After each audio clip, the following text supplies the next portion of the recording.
Pour la journée de l'AFS à Lyon le 8 octobre, je vais parler des traitements des spondylarthrites.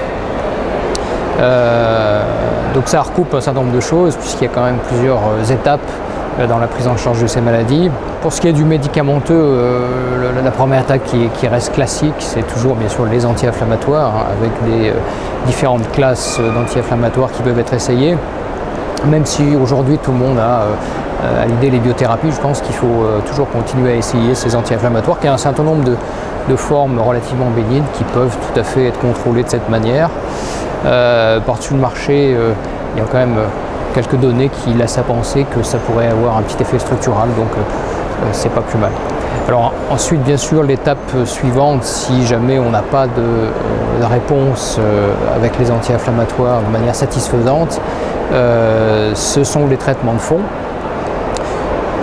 Pour des formes qui sont périphériques, on peut avoir recours aux traitements de fond classiques comme la salazopyrine ou le méthotrexate.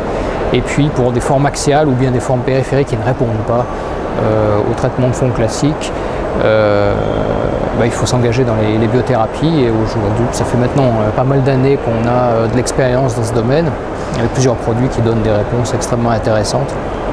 Au-delà des anti-TNF, il y a bien entendu des produits en cours de développement dans les spondylarthropathies, au premier rang desquels l'inhibition de l'interleukine 6, qui est extrêmement intéressante, puisqu'à l'heure actuelle, il y a des essais cliniques en cours dans les spondylarthropathies, qu'il s'agisse de patients qui sont en échec d'anti-TNF, ou bien de patients qui ont une indication de biothérapie, mais qui n'ont pas encore eu d'anti-TNF.